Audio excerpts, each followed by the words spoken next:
Selamat sore Bapak.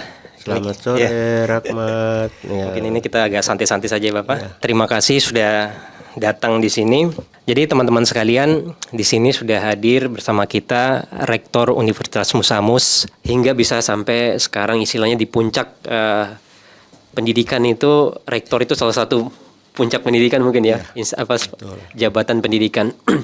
Bapak, ini mungkin terkait masalah pendidikan, ini mungkin erat kaitannya dengan terkait SDM ya. Sebenarnya di Papua ini kalau kita bicara SDM, mungkin Bapak bisa kasih gambaran atau seperti apa sebenarnya kondisi SDM di Papua itu sendiri, dan bagaimana misalnya kalau dia kurang istilah SDM-nya masih banyak yang dibawa, bagaimana sebenarnya metodenya untuk atau kiat-kiatnya sebagai seorang pemimpin di institusi, metodenya itu seperti apa sehingga SDM di Papua bisa lebih meningkat.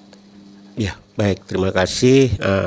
Saya pikir di ruang publik, di berbagai media itu sudah terlalu banyak orang berdiskusi terkait dengan kualitas SDM di Papua. Dan kita sudah punya pengalaman selama 20 tahun melalui Undang-Undang Otonomi yang orang sebut Jilid 1 dari 2001 sampai dengan 2021.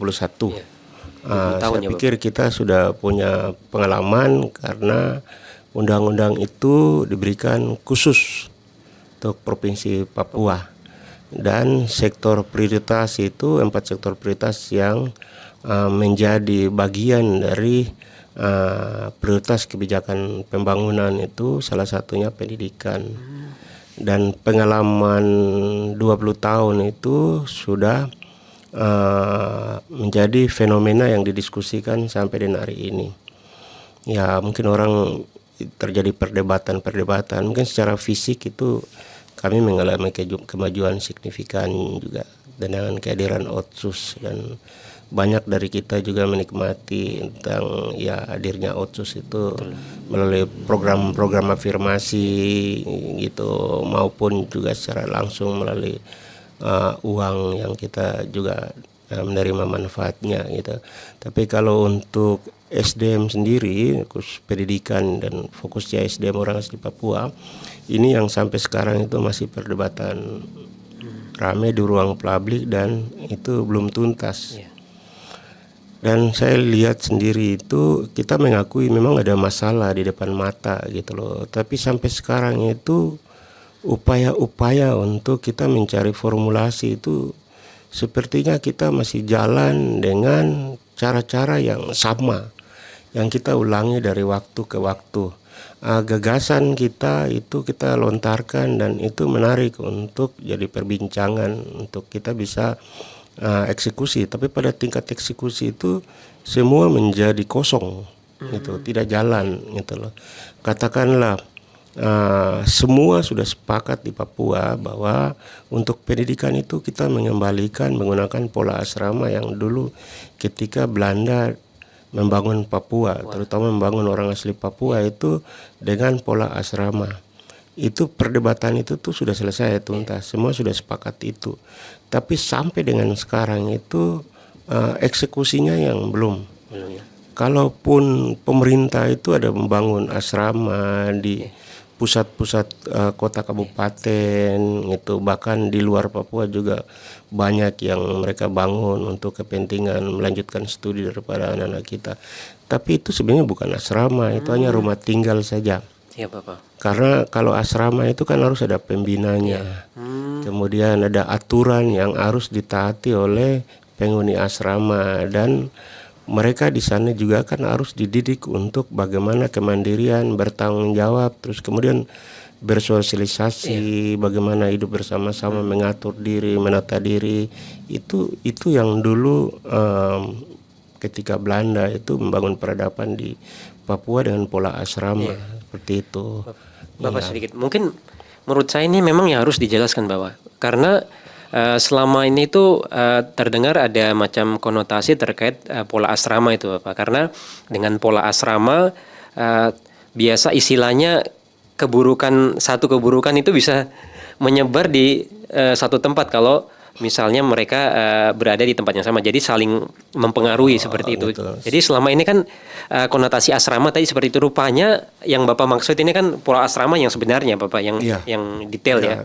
Itu kan sebenarnya karena memang mereka tidak mengawali melalui proses dari bawah yang baik dan benar sebenarnya gitu loh.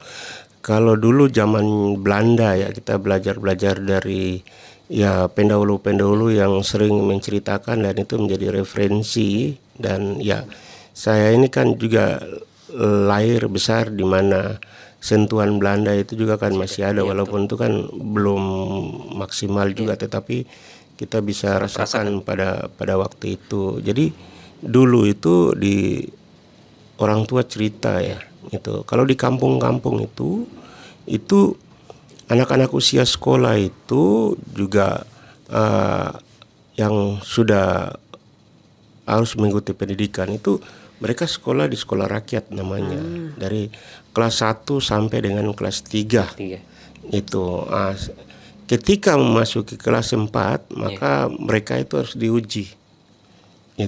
Diuji, dites kemampuan akademiknya, kemudian kemampuan psikomotoriknya, afektif, semua diuji. Lengkap berarti Bapak ya? Ya, itu kelas 1 sampai kelas 3. Kelas 3 ya Bapak? Ya. Terus diujinya di kelas 4? Untuk naik ke kelas 4. Untuk naik ke kelas 4. Jadi itu termasuk atribut, cara berbusana.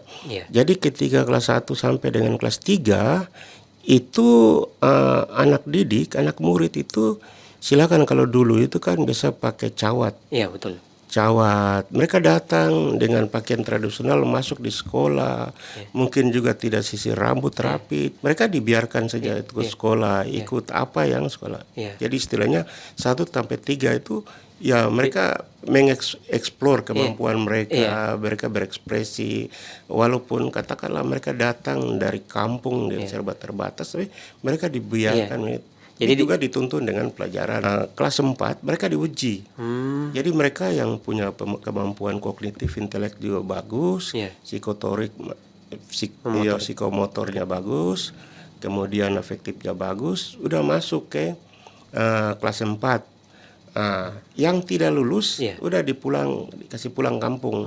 Jadi memang objektif betul, pulang kampung. Dan ya dikasih kesempatan. Kalau tidak lanjut sudah, berarti kemampuan seperti itu tidak akan lanjutkan lagi. Masuk di asrama itu langsung dibuat aturan. Cawat, atribut-atribut yang datang dari kampung semua dilepas. Mereka aturan yang dibuat oleh pengelola pembina asrama. Ya, jadi harus tidur jam sekian, bangun jam sekian, berdoa, kemudian mandi, kemudian kalau masak itu juga harus bergilir, gitu, dan pergi sekolah sesuai dengan mereka punya kemampuan sudah penjurusan. Sampai kelas 6, kemudian di kelas 6 karena basis akademik mereka sudah bagus, ya tinggal nanti proses di mana kelas 4, 5 itu diproses dan nanti dilihat. Fashionnya dia lebih cocok di mana, gitu, mulai diarahkan. Ada yang arahnya ke guru, ada yang technical school, ada juga di pemerintahan, sudah dikirim ke sana, gitu. Dikirim dan itu juga masuk di asrama. Jadi ini proses peredapan ini sudah dibentuk sejak kelas 4. Gitu. Beda dengan sekarang. Iya betul Bapak. Gitu.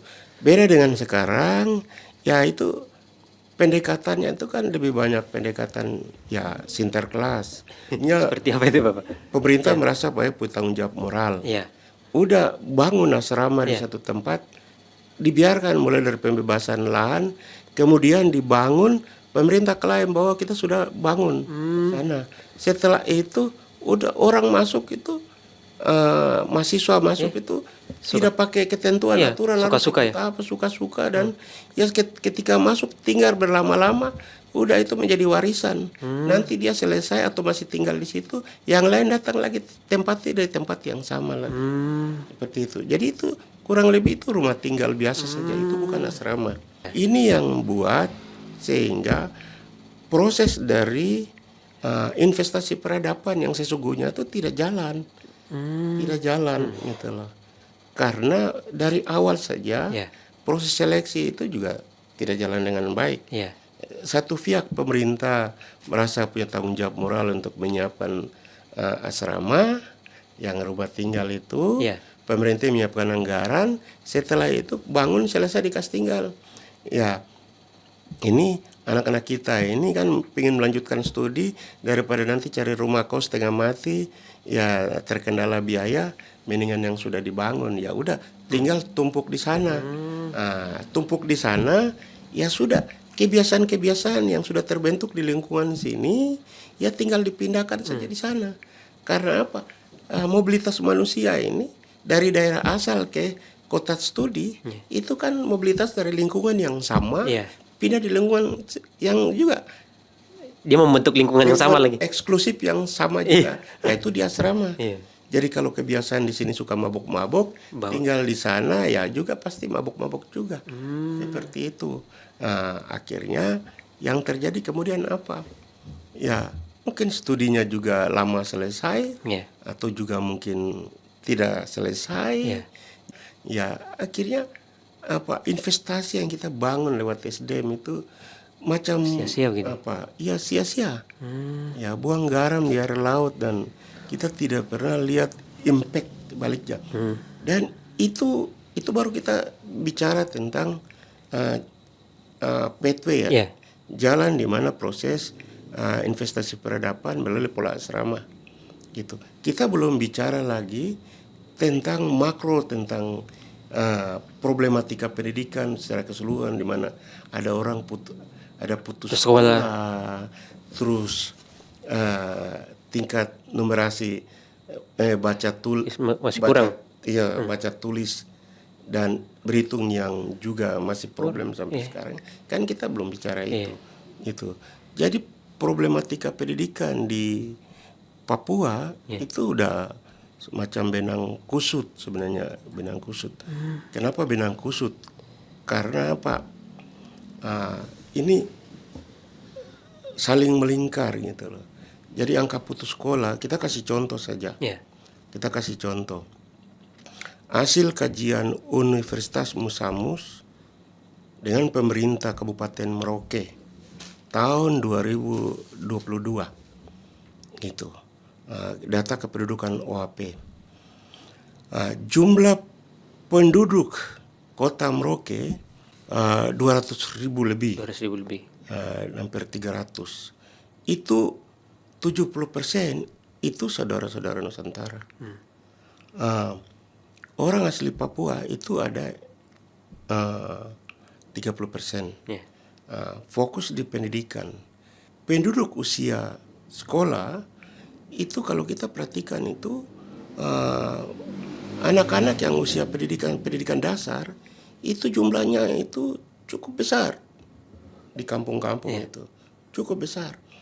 Nanti ketika naik jenjang ke SMP itu jumlahnya berkurang. Sampai di SLTA itu jumlahnya semakin berkurang. Jadi dari keseluruhan jumlah penduduk yang penduduk usia sekolah ya, itu sampai dengan SLTA itu cuma 10% saja. Gitu, 10%. Ketika kami analisis, kenapa sampai secara berjenjang itu dia semakin berkurang? Rupanya ketika dari kampung di mana tempat tinggal dia, kemudian lanjutkan studi di SMP, itu SMP itu ada di distrik-distrik. Lebih jauh ya, tempatnya jauh. Jadi ketika dia harus berpindah dari kampung ke distrik untuk melanjutkan studi, itu orang tua berpikir di sana nanti tinggal di mana, siapa yang kasih makan dia. Akhirnya itu sebagai dasar pertimbangan akhirnya sudah memilih untuk tinggal aja di kampung, tidak melanjutkan studi. Demikian pula SLTA. SLTA juga itu tidak semua merata ada di distrik-distrik. Iya, hanya di pusat-pusat tertentu saja yang pemerintah itu tuh ada sekolahnya. Kabupaten tuh bangun SMA. Dia juga harus mobilisasi ke sana. Demikian pula sampai di kota. Gitu. Jadi ya ini sistem yang kita bangun dengan membangun sekolah-sekolah yang juga tidak merata, Ya. itu juga akhirnya ya yang terjadi kemudian angka partisipasi kasar secara berjenjang itu kan cukup tinggi di Merauke itu. Ini kita belum Kompleks. berpikir untuk Iya. ya kita urai dia Iya. caranya. Ini kompleks sekali memang ya Bapak. Kompleks. Belum lagi kita bicara tentang kesejahteraan guru.